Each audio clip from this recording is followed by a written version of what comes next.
You don't get to pick the one you get. Just gotta love the one you got.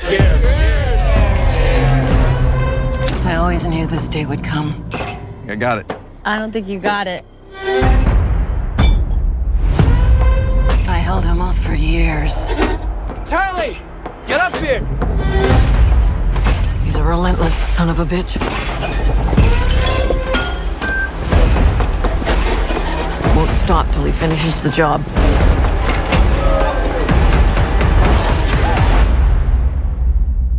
Death is coming for our family. I said, oh, oh, oh, oh, oh.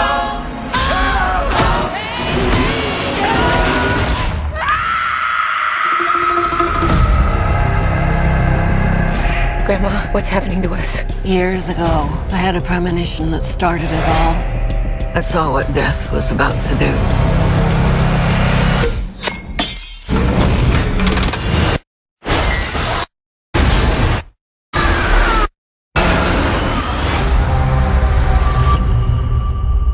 I saved a lot of lives that night. Everyone needs to get off the dance floor!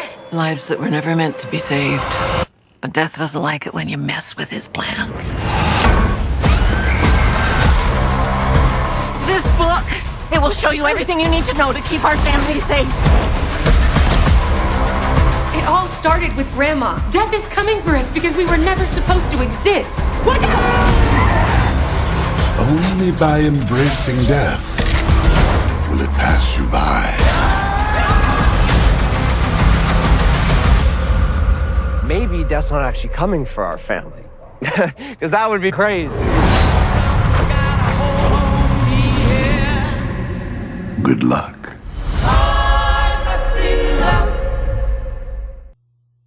Hello, everybody. Welcome to J Movie Talk. This is a bonus episode that I decided to record. This is not going to interfere with my official episode. So this, like I said, this is just going to be a bonus episode. And from the opener that you heard, I am going to be talking about Final Destination Bloodlines trailer. Just kind of give my overall thoughts and opinions about it. Talk about the overall franchise, as well as talk about the late, great Tony Todd, who makes his final appearance in this film. Right off the bat, I just want to thank everyone who has been listening to the podcast and, and everything like that across different platforms. I'm over on YouTube. I started back up on YouTube. This mini episode is going to be going up on the YouTube channel. It is J Movie Talk over on YouTube. So for listeners, if you want to check me out over there as well, you can definitely follow me over on J Movie Talk over on YouTube, as well as, of course, over all social media platforms. Still on X. You can check me out on Instagram at JMT Podcast, on Threads. J Movie Talk is on Threads. Blue Sky under the J Giles, and of course on X, either the movie podcast, J Movie Talk, or my personal page, the J Giles. If you want to give, recommendations, your feedback about any topics that I discuss on the podcast or things that you would like to hear me cover on the podcast, you can email me at jmovietalk@gmail.com, and everything like that. So to get into talking about the topic for this episode, like I said, I'm going to be giving my thoughts and opinions about the trailer, which released here yesterday. And I've watched it a few times, and that is kind of the reason why I wanted to get behind the microphone and talk about this trailer. First of all, the trailer, it looks good. They do a very good job of, hooking you in, I should say. And it feels like the franchise is kind of going back to what made the franchise, great to begin with. There seems to be some over the top deaths. One in particular is I assume that this is the dad, or he might be an uncle. I'm not sure. He steps on a piece of glass, and then he falls back into the grass, and then it looks like freaking lawnmower, somehow starts up and it mutilates him, basically. That I'm pretty sure in the movie that's gonna look insane or whatever. And I kind of like the fact that they are not, outside of that teaser death and one that is notorious throughout the franchise, is someone standing in the middle of the road and all of a sudden this loud noisy truck just sneaks up on you out of nowhere and just destroys somebody. I mean, outside of those two, really. Also there's one in the look like I assume that's in Seattle, up in the tower where this woman gets crushed by a freaking piano. Outside of that, really, they do a very good job of keeping everything hidden as far as, potential deaths and character deaths in the film, which I really enjoy. That whole, keeping things, under wraps, not giving everything away in the trailer. Also, too, the storyline seems very interesting. I mean, henceforth, it's called Bloodlines. So you have, it looks like these people that's in current day are, of course, having to deal with death, death and his plan for them. And then we find out that there's this older woman who back, I want to say maybe the late 50s, 60s, that's the time period is kind of given. She saved a bunch of people when, death's plan came for them and everything. And the fact that this family pretty much should not exist because of that. And she got this whole guide on how to avoid death and everything. So I am very much interested in how that plays into the whole movie, and maybe it could also introduce a whole new mythos to the franchise overall. So like I say, the setup for this new storyline is very interesting, which I enjoy. And like I say, they're not giving a whole lot away. They're giving you just enough, which is dope. Hopefully, if another trailer comes out, they do not give too much away, because I feel like this trailer does a very good job of, giving the anticipation of what possibly could come from it, and, get people interested in actually going to see this movie at the movie theater. So I do have this question for anyone who has watched the trailer already, or if you're listening to this episode and then you're going to watch the trailer. To you, does it feel fresh and new, or could it possibly be leaning a little bit too much on nostalgia? Me personally, I feel like this is something fresh and new for the franchise, because it's been a while since we've had a Final Destination movie. So the fact that they decided to do a new one and also introduce this whole new mythology to the franchise, like I say, it has my interest and everything. So yeah, that's the question I want to ask you guys, listeners. You can of course hit me up on X and at J Movie Talk and answer, give me an answer how you feel about it. Is it fresh to you? Is it too much of a nostalgia thing or whatever like that? Just give me your thoughts and opinions about it. Give feedback. Also on the YouTube channel, if you're listening to it on YouTube, in the comments, just let me know what you think about it, and everything. So of course, I can't go without talking about one Tony Todd as William Bloodsworth. He's back, and this is his final appearance. This is the film that he completed before he unfortunately passed away.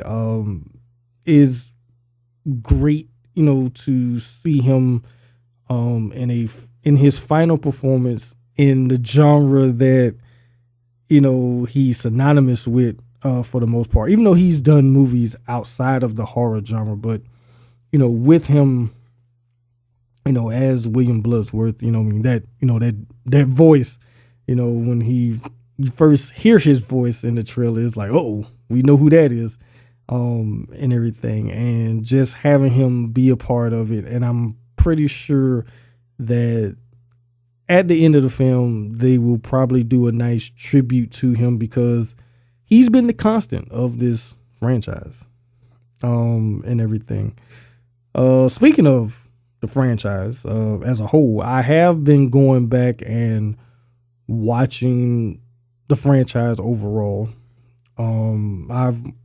As of this recording, I have watched the first film and the second film, and probably will continue on with the rest of the franchise, probably leading up into when the new film comes out. That's kind of my preparation for the new film, just to kind of get refreshed with the franchise and everything like that. Because one thing about the Final Destination franchise that it's very unique in its way of it's not a traditional serial killer, or it's not even per se a evil spirit, like The Conjuring and Sinister and movies like that that's coming after people. It's death itself, and how do you fight death? And one thing about this franchise, and something that even Bloodworth kind of says, you can't really cheat death. You can kind of shift things around, but in the end you really don't cheat it. Because one thing also about the franchise is how each film kind of does give little callbacks to the previous survivors vaguely, and you kind of have to look for it, but they kind of let you know, like, yeah, those people actually die at some point too, and everything. So even though they might survive, quote unquote, the film they're in, they don't survive because everyone does die. You might not die when you think you're going to die, but death will get you at some point. And I mean, the fact that this franchise does have some very creative deaths and everything, and how will things happen, because it's always interesting the premonition that the person has, of everyone dying.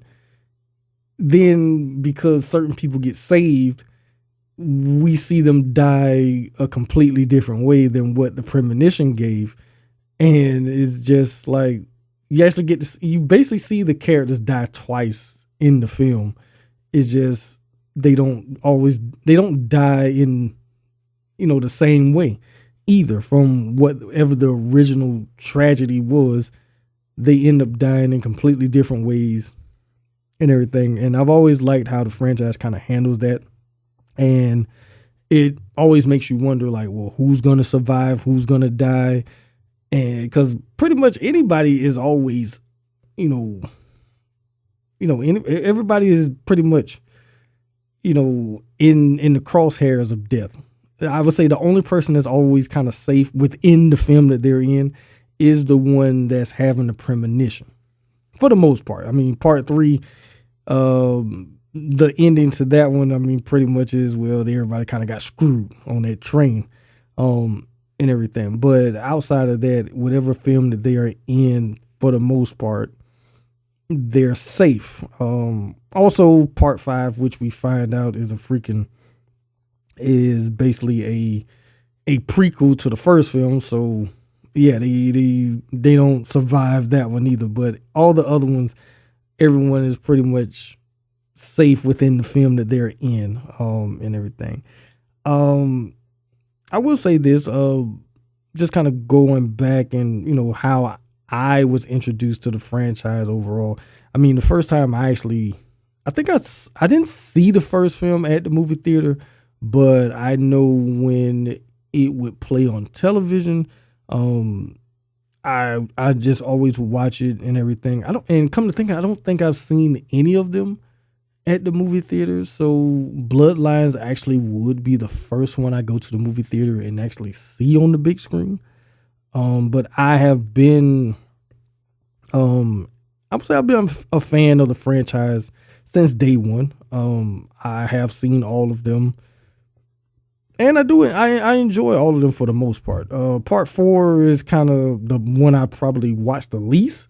But overall, I still enjoy the franchise as a whole, and because I feel like it's one of those franchises that's very different and unique, with how, with the kills and everything. Because one thing about it, this franchise, the draw is the kills, for the most part, and I would not consider this to be like torture porn or anything like that.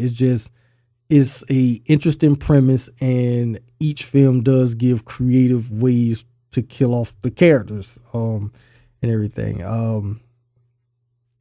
So I have another question for everyone that's listening. Do you have a favorite installment? And if you do, also, what is your favorite death in said installment that you're a fan of? For me, I'm trying to think which kill for me would probably be even though it's in the premonition, for part 2, but I think that to me is still like the best as far as deaths go. I'm kind of lumping everybody together, with that one, the premonition death in part 2. With the whole logs coming off of the back of that truck, and is the reason why a generation of people like, I'm never riding behind a truck that has something on the back of it, because I ain't going out like these people. So, but if I had to pick from within that premonition death as far as a favorite death, I wouldn't necessarily say it's a favorite. It's just that it's kind of insane, like to see it. And I'm talking about the guy Kyle, who is driving I think he's driving either a Firebird or a Camaro, or whatever he's driving. And he's the one that crashes into the fuel tank, and it explodes. You think, oh, he's dead, but he's not dead. It just blew off the roof, and he's trapped inside because the seatbelt is stuck, and he's sitting there in this freaking inferno. And you think, oh, he's just going to burn up, but nope. Got to add insult to injury. The freaking semi come crashing through this hellfire, and it just destroys him and everything. So for me, it's probably his in the premonition. I actually like his premonition death better than his actual death, which is ironic because fire was involved in his actual death, because that's what causes him to get out of his apartment and then slip and fall after he got down the fire escape, slip and fall on that damn spaghetti that he tossed out the window, and then he gets impaled in the face by the freaking steps or whatever. But I actually liked his premonition death better than his actual death within the film. So again, like I said, what's your favorite installment? My favorite installment actually is still the first film, and everything. But I feel like my favorite deaths comes from the second film, and everything. Even though, like I said, even though it's a premonition death, but it's still, that whole thing is just wild. Probably that. I mean, I know that one, and also the one with everybody on the bridge also it's kind of insane also. But my favorite film of the franchise would be the first film, and then my favorite death is Kyle's premonition death in part 2, and everything. But I mean, there are no wrong answers to it, but I would like to hear what you guys, the listeners, what is your favorite? What is your favorite installment, and also what's your favorite death in the franchise? And I feel like the franchise has done a very good job of the way it evolves over the years. I mean, it builds each film, it kind of builds something. And then, I mean, that whole thing with part 5, where at the end, when you find out, wait a minute, this is a prequel to Flight 1, to the first one, because they get on freaking Flight 180, and it's like, oh, so basically, without even realizing, the the main character in part 5, he passes the premonition curse on the Alex without even realizing it, and he gets taken out, and then it gets passed to Alex, which kicks the whole franchise off to begin with. So with that being said, I'm very interested in seeing how this film, Bloodlines, how it connects to that, because we're thinking, well, they were the first and everything, but then with this woman that survived for 50 something years, and everything, she has this whole master book guide on how to cheat death, and death is coming for her family. I wonder, will they make any reference to either the main character from part 5 or Devon Sawa's character of Alex from the first film, and could either one of them potentially be relatives of the woman Iris? Because I had to look it up to see what this character's name is in this new film, the older woman. Her name is Iris. So could either one of them be possibly related to her? That's just a theory that I'm throwing out there so far. Like I say, because the movie hasn't come out yet, and I'm just going by the trailer and also from the franchise and what information I'm given so far in the trailer. That's just me just kind of coming up with a fan theory already, right? And everything. So before I actually wrap this up, I do want to talk about Tony Todd and just, his impact on the franchise. Like I say, he is the constant of the franchise. He's been in every single film except for the third one, I believe. That's the one that he just makes a voice appearance. No, the fourth one, I'm sorry. He just makes it's either the third or fourth. I always get them mixed up which one he only makes a voice appearance in. But for the most part, he's in every one. He plays the coroner, Bloodworth, who may or may not be the devil. I'm still not 100% sure on that. But his performance as Bloodworth throughout the franchise has always made the franchise feel just that more, enjoyable, because Tony Todd was a great actor, and no matter how big or small a role he's been in movies, whether it's other horror movies or just any movie that he's shown up in, you're going to remember him for, because he just stands out. And in this franchise, with him talking about you can't cheat death, and, and it's still my favorite line of his is, you don't want to mess with that Mac Daddy.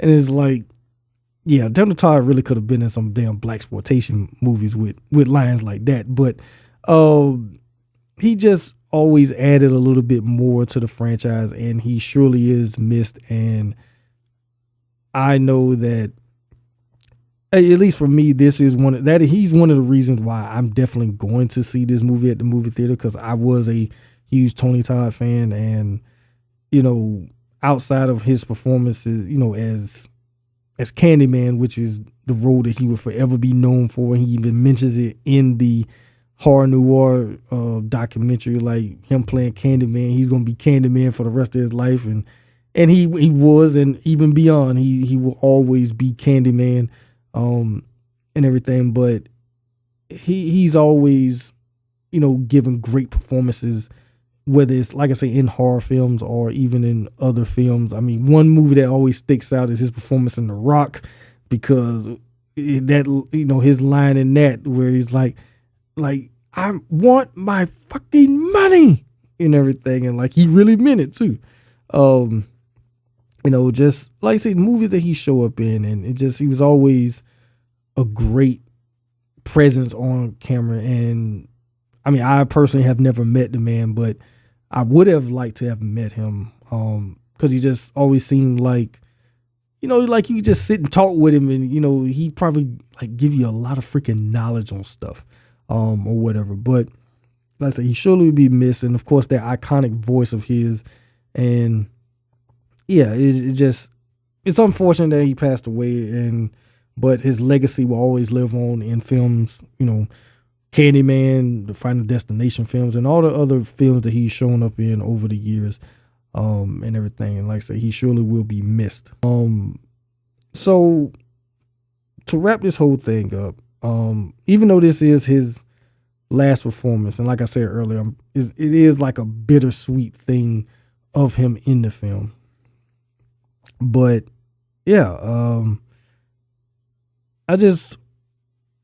I kind of hope that they give more of a backstory to his character, because like I say, I've always believed that he's death and he's somewhat of a guide to the main characters in a way of, me and death, we are two separate entities. I'm just here to kind of let you know, like, you can't cheat him, whatever. Like, so no matter whatever you do, don't think you're going to win this, and everything. So yeah, that's kind of how I feel about Tony Todd's presence. And hopefully, like I say, they give a little bit more about Bloodworth backstory in this film. And it'd be interesting if he was around during the time when Iris was a young woman and he knows who she is, and everything. So to wrap this whole episode up, and everything, just like, it looks like it's gonna be a wild movie. The whole thing with this family having what looked like a family, get together. It's just, it's family time, and then all of a sudden tragedy strikes where everybody get freaking murdered, but then one family member, pretty much stops it. I'm pretty sure one person is gonna get killed in the whole thing, and it's probably gonna be that dad / uncle, whatever he is. He's probably one of the one that's gonna get it first, and then it's probably gonna go from there and everything. So yeah, like I said, I'm hyped about the film and looking forward to how this film, is received and how it fits into the franchise and what this whole bloodline, thing is going to do for the, mythology of the franchise and everything. So like I said, if you haven't seen the trailer, or if you have seen it before listening to this episode, watch it again and, let me know what you thought about it. Like I say, whether it's on X at J Movie Talk, you can let me know, or on YouTube in the comments. Let me know, what did you think of what do you think of the trailer? How do you feel about the franchise? Are you excited about seeing this new film? And everything. So yeah, that is pretty much it for me. Want to thank you guys for listening to this mini episode where I talked about the new Final Destination Bloodlines trailer, a little bit about the franchise overall, which I might end up covering at some point, since I do need a new franchise to cover of horror, because I haven't done one in a while.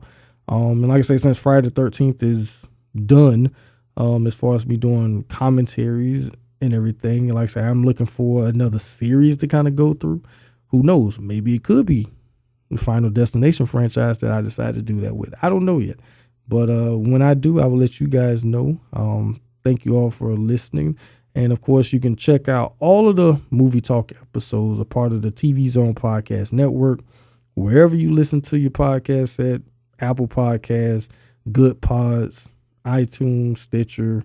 Like I said, wherever you listen to it, you just type in TV Zone Podcast Network, and all the Movie Talk episodes are there. Or if you want to make it simpler, you can just come on over to YouTube, since that's where all the Movie Talk episodes from episode 328 on will be. I probably will upload older episodes. I just might have to take out some stuff, to kind of keep in line with YouTube, their guidelines and everything, because it's been a long time since I've been a part of YouTube, and I know how they censor, stuff that's in episodes and things like that. And I don't want that happening, especially with me getting back into YouTube and things like that, and everything. And then also too, I am going to be including shorts, and everything. So I might take snippets from episodes and post them, as its own thing. So if just me kind of just talking about one particular topic or whatever that I take from my episode and post it like that, that way to just, for anyone who's new to listening to me and everything like that, you get, some back back catalog stuff from older episodes in short form, and everything. So I'm trying some new things in the year 2025. And yeah, thanks again for listening. And I will be back for the official episode 329, where I have a few more topics that I'll be talking about, similar to what I did with episode 328. So until next time, peace.